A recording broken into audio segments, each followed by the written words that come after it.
Estela, I'm so glad to have you to Bethy Life. We had so much fun shooting your pictures. Oh, thank you. I had a blast with you guys too. I loved your house. Tell us a little something about your house. Well, our houses really took us years to find. David had some really specific ideas about what he envisioned when we decided to move back to Texas.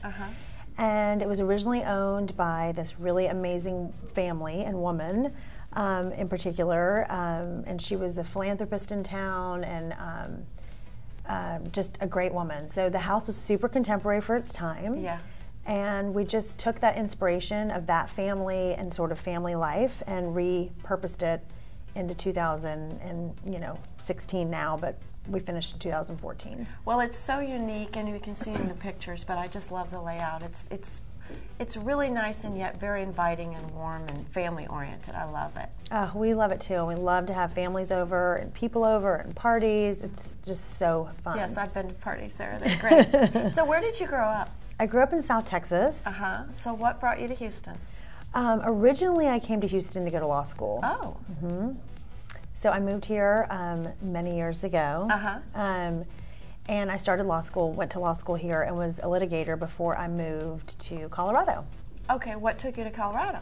Well, I met my husband after a prank call. Wait, what? Back up. Okay, we're going to cover that, then we'll go back to Wait, what?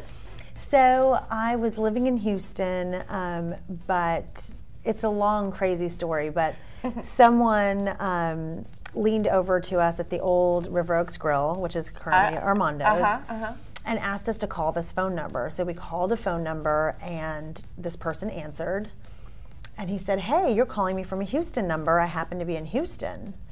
And we said, "Oh, great, you know, who is this?" And he said, "Well, I'm tall, dark, and handsome. Meet me at Muldoon's." Wait, this was just a random number, or did your friend know? It was a random number. This guy leaned over that was flirting with us, and he said, "This Colorado number keeps calling me. Can you guys prank call it and find out who it is?" And we were like, "Sure." So we call the number. Gosh. This guy answers, and we're like, "Hey, is Lauren there?" And he says, "No, but you're calling me from a Houston number, and I happen to be in Houston right this moment, and I'm tall, dark, and handsome. Why don't you come and meet me at this other bar?" So we're like, "Okay, great, we'll be right there."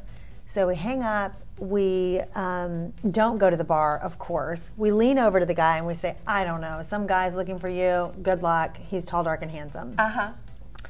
So we fast forward the next day, and I go to a wedding in Washington, North Carolina, a population like 3,000. And I'm at a wedding, and I end up talking to this guy, and he tells me he's from Aspen, and you know, we talk back and forth for quite some time. And then maybe an hour later, he says, "I'm going to head back to my hotel because I'm really tired. I was out late in Houston last night." I'm like, wait, how many people are from Aspen but out late in Houston last night? And so then I said, "Tall, dark, and handsome." And then he said, "Meet me at Muldoon's." That gives me chills. So I had prank called my husband the night before I met him. But then you randomly ran into him. At a wedding in Washington, North Carolina. Okay, I am a big believer in fate, but that takes the cake on the fate story. Isn't that crazy? That's crazy. That is the universe, your angels, everybody wanted you to meet. I've never heard a story like that. So then I called my mom at 2 o'clock in the morning, and I said, "I just met the guy I'm going to marry."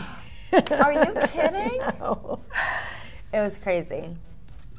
That's a crazy story. I love that story. So there's hope for everyone out there. Well, I forgot to say what I said after he says tall, dark, and handsome, and he says meet me at Muldoon's. I said, "You're not that tall."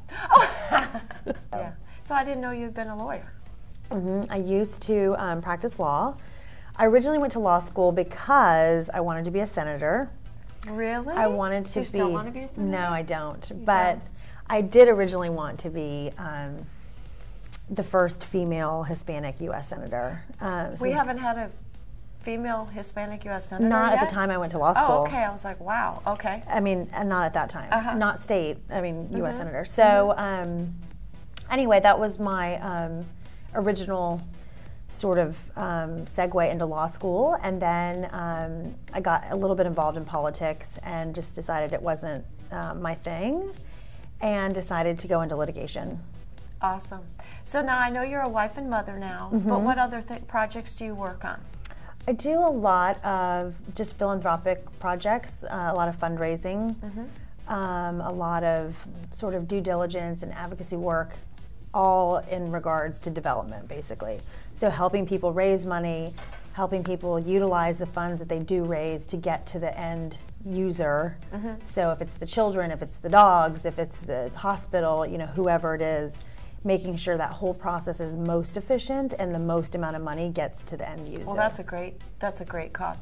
Are you working on anything in particular right now? I'm on several boards, and I'm just still involved with Methodist, MD Anderson, Contemporary Arts Museum, and Buffalo Bayou Partnership.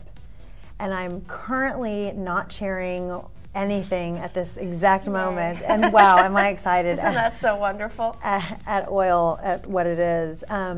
Although I do have something which I can't quite reveal that might be coming to Houston next spring, and I will definitely share the information with you if it becomes public, because it will be one of the biggest things I think that's come to town. Okay, I want to be the first to know about it. Yes. And I'll blog about it. So you probably don't have much downtime, but if you do, what do you like to do? I really just don't. I mean, I feel like you asked me that before, and and I just don't have you downtime. Don't have any. I mean, if I have downtime, it's meditation, a brief meditation. It's prayer.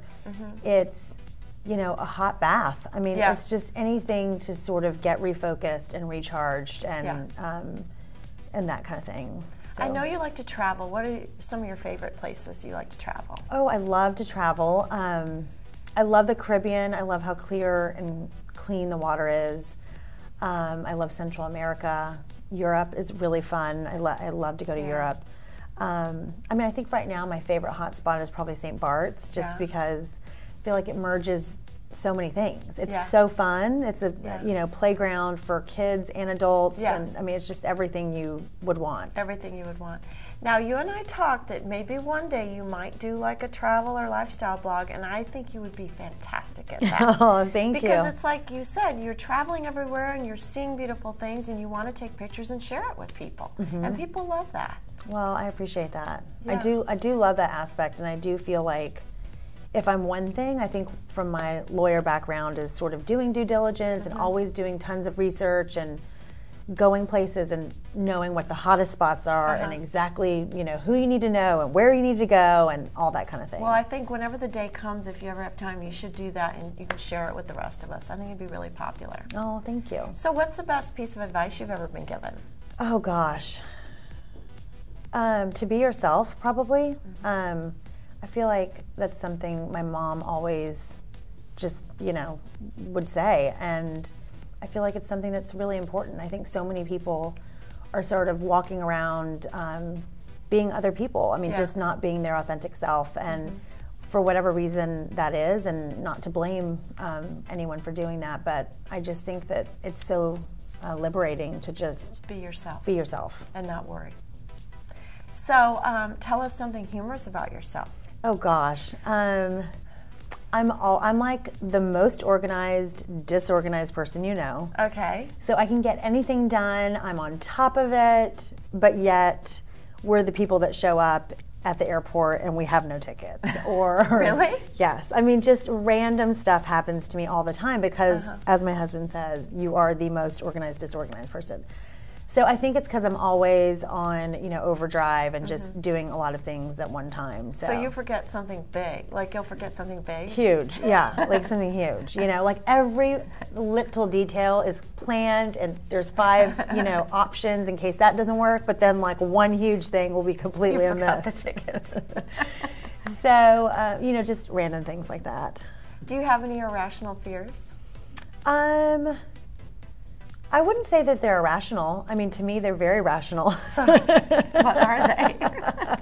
We'll decide if they're for you. Okay, well, okay, this is very irrational. So anyone that knows me well and anyone that's traveled with me at airports or, you know, places like this knows I'm deathly afraid of escalators. Oh, really? I will hesitate at the top and... Going down, you're scared, or up? Going down. Going down. And I will stay at the top anywhere from 3 to 5 steps to just really Yeah. reevaluate when I'm going to take that next step. I've left my roller bag at the top because I've panicked. I've left my child who was in a roller baby seat at the top because I panicked. I left my child at DIA at the top of the escalator. And I'm Was like, somebody coming up behind you going, yes. lady? He's like, would you like me to take him down? I'm like, Yeah. and my Louis Vuitton roller. Could you please?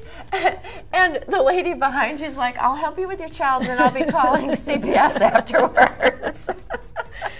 So I am just so, that is a completely irrational fear. It's irrational. Have you thought? So I was in London recently, and I was returning home, going through the airport, and there was literally like a 3 times as tall escalator as I've ever been on. At Heathrow? It was at Heathrow. It was like a new section, and I was so scared. I mean, I can't even tell you how scared I was. So it went up like several flights. Several flights. Like normally in Houston, you would have one of those escalators Right. and then a break, and then another one, and then This a break. was just Stairway to Heaven. Stairway to Heaven, or something else.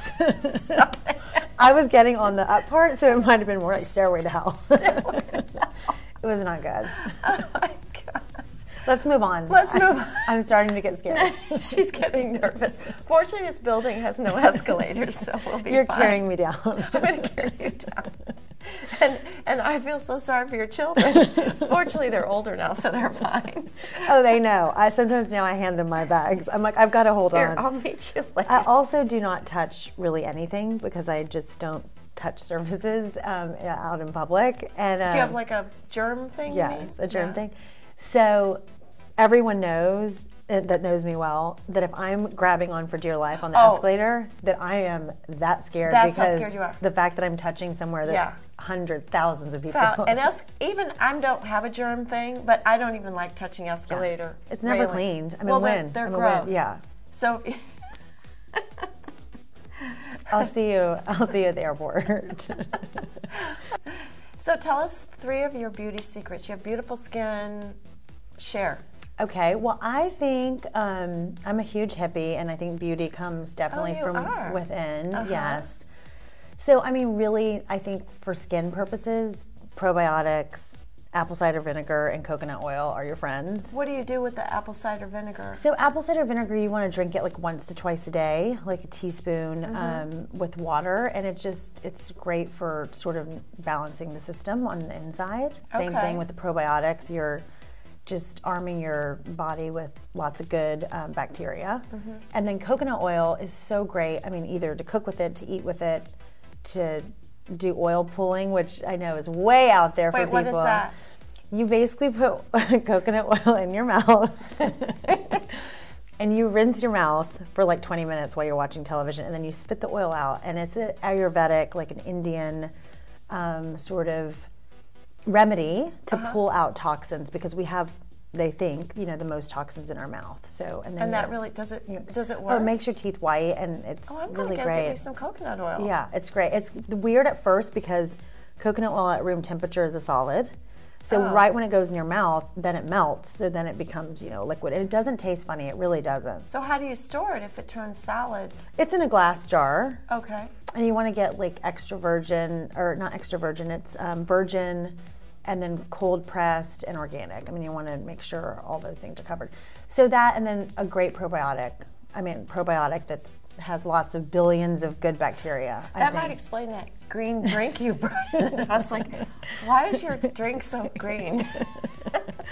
But as far as products, I love coconut oil for everything and anything.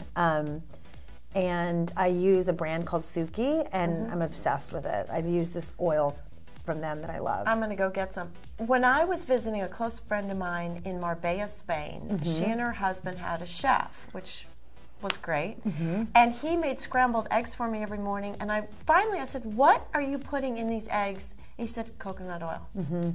So great to cook with. Line the pan with the coconut oil. I make my kids pancakes with them, everything with coconut oil. It's so fantastic. Great. And it's also antimicrobial. It has so many benefits. So even topically, it's really a great thing. That's fantastic. I think everyone's going to go out and get, because there's so many good uses too. Oh, I mean, there's hundreds. Like you can Google 100 uses for coconut oil, and you will find them. I bet some of them.